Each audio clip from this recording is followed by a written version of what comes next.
شمائلہ اور فرحان کے درمیان پیار اور محبت کے عہد اور پیمان ہونے لگے اور وہ دونوں ایک دوسرے کے پیار میں مکمل طور پر ڈوب گئے۔ یہ سب روبی کی محنت کا نتیجہ تھا۔ روبی نے شمائلہ سے شادی کا ذکر کیا تو اس نے اپنی امی سے بات کی تو اس کی امی نے شادی سے منع کر دیا۔ کچھ دن تو شمائلہ نے اپنی امی کو پیار سے سمجھانے کی کوشش کی، لیکن جب کسی طور شمائلہ کی امی نہ مانی تو اس نے اپنی امی کو دھمکی دی کہ اگر شادی فرحان سے نہ ہوئی تو وہ زہر کھا کر خودکشی کر لے گی۔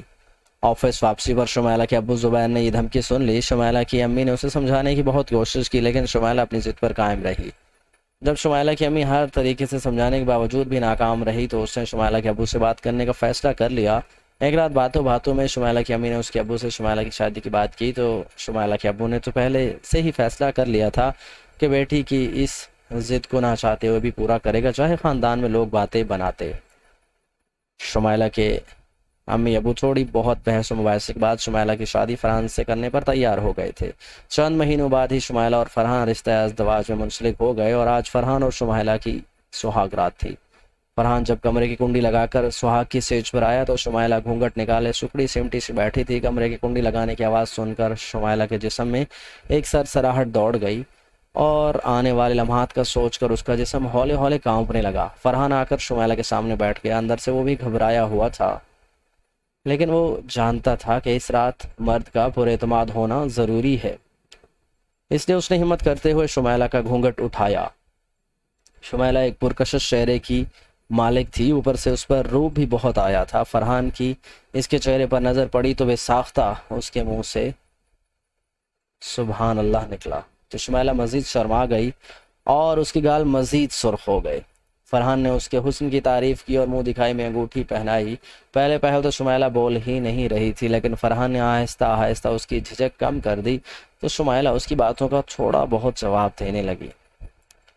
سیکس کی طرف پہلے قدم بڑھاتے ہوئے فرحان نے باتوں باتوں میں اپنا اس پر رکھا اور آہستہ آہستہ اس کی ران پر ہاتھ پھیرنا شروع کر دیا، جس پر شمائلہ کی سانسیں تیز ہو گئیں اور شمائلہ نے فرحان کا ہاتھ ہٹانے کی کوشش کی۔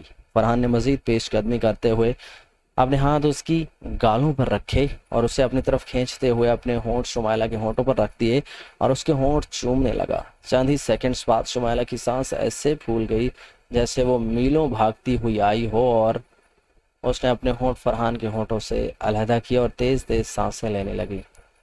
فرحان کا لنک مکمل طور پر تن چکا تھا اور اس نے بے صبری کا مظاہرہ کرتے ہوئے شمائلہ کے کپڑے اتارنے چاہے تو شمائلہ نے پہلے لائٹ بند کرنے کا کہا تو فرحان نے اٹھ کر لائٹ بند کر دی۔ اب کمرے میں مکمل اندھیرا تھا۔ شمائلہ نے لہنگا وغیرہ روبی کے کہنے پر فرحان کے آنے سے پہلے ہی بدل لیا تھا اور وہ سرخ رنگ کی شلوار قمیض میں ملبوس تھی۔ فرحان نے بیڈ پر جاتے ہی سب سے پہلے شمائلہ کے کپڑے اتارنے شروع کیے۔ سب سے پہلے فرحان نے شمائلہ کی قمیض اتاری اور اس کے مسمی پر ہاتھ رکھ دیا۔ شمائلہ تھی تو دبلی پتلی، لیکن اس کی چھاتیاں بہت جاندار تھیں۔ فرحان نے شمائلہ کا ریزر اوپر کیا اور اس کے مسمی کو دبانے لگا۔ شمائلہ کے چھوٹے چھوٹے نپل بھی اکڑے ہوئے تھے۔ فرحان نے 1-2 منٹ شمائلہ کے نپلم پر ہاتھ پھیرا اور انہیں دبایا اور پھر شمائلہ کے ایک مسمی کو منہ میں بھر کر چوسنے لگا۔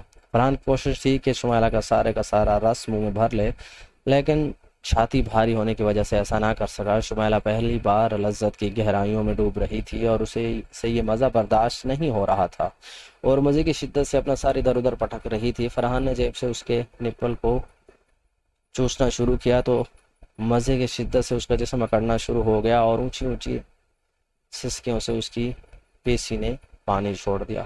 شمائلہ سہاگ رات میں بن کچھ کیے فارغ ہو چکی تھی۔ شمائلہ کی سہاگ رات بھی عام دلہنوں کی طرح گزری۔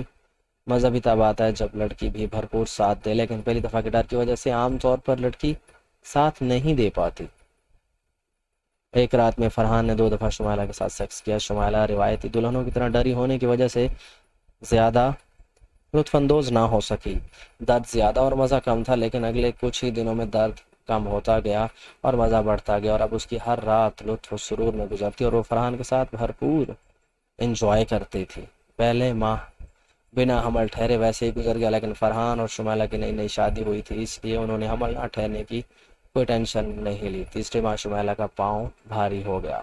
فرحان کو جب پتہ چلا کہ شمائلہ امید سے ہے تو اس نے شمائلہ کا پہلے سے بھی زیادہ خیال رکھنا شروع کر دیا۔ شمائلہ بہت خوش تھی کہ اسے پیار کرنے والا شوہر ملا اور اوپر والے نے اسے جلد ہی امید سے بھی کر دیا۔ وہ خود کو ہر لحاظ سے خوش قسمت لڑکی تصور کرتی تھی، لیکن وہ نہیں جانتی تھی کہ ماں باپ کا دل دکھا کر اگر خوشیاں حاصل ہوں تو وہ ناپائیدار ہوتی ہیں۔ نینا اور شمیلہ میں ایک فرق یہ بھی تھا کہ نینا ایک کال گرل تھی جبکہ شمیلہ ایک عام گھریلو لڑکی۔ نینا کے لیے چوسنا اور بیک مروانا ایک عام بات تھی، لیکن شمیلہ ان چیزوں کو بہت برا سمجھتی تھی۔ اس لیے فرحان کو شمیلہ سے سیکس کرتے ہوئے ایک خلش محسوس ہوتی تھی اور دوسرے لفظوں میں ایک کمی کا احساس ہوتا تھا، جبکہ نینا کے ساتھ ایسا کچھ نہیں ہوتا تھا۔ اس لیے شادی کے بعد بھی فرحان کا نینا سے رابطہ تھا اور کبھی کبھار وہ نینا سے ملتا بھی تھا۔ آج مجھے اپنی امی کے گھر جانا ہے اور شام تک میں واپس آ جاؤں گی، شمیلہ نے صبح صبح فرحان سے اجازت چاہی تو فرحان نے بخوشی اسے میکے جانے کی اجازت دے دی۔ فرحان جب دکان پر گیا تو اس نے سوچا دوپہر کو گھر تو جانا نہیں، کیوں نہ نینا کے ساتھ دوپہر کو رنگین بنایا جائے۔ چنانچہ اس نے نینا کو کال کیا اور دوپہر میں آنے کا بولا تو نینا نے دوپہر میں آنے کی حامی بھر لی۔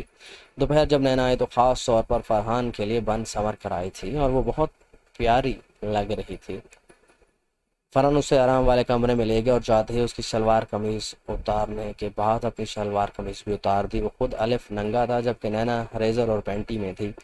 فرحان نے نینا کی پینٹی اور ریزر کو بھی اتار دیا۔ نینا کو اس نے بیڈ پر لٹایا اور خود اس کے اوپر آ گیا۔ فرحان کا لنک پورے جوش کے ساتھ کھڑا تھا اور نینا کی گہرائی میں اترنے کے لیے مکمل طور پر تیار تھا۔ فرحان نے اپنا لنک نینا کے سوراخ پر سیٹ کیا تو نینا فرحان سے آج تو بہت جوش میں نظر آ رہے ہو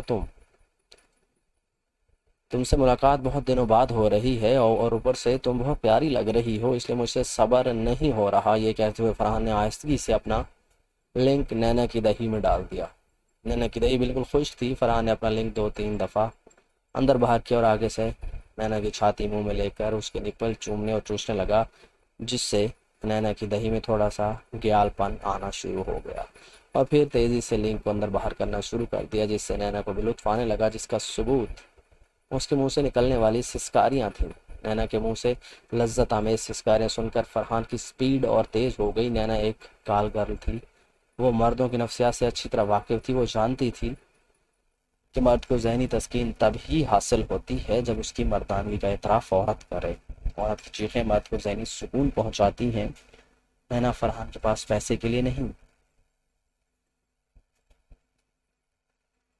دوستی کے لیے آتی تھی۔ اگلی قسط کے لیے انتظار کیجیے۔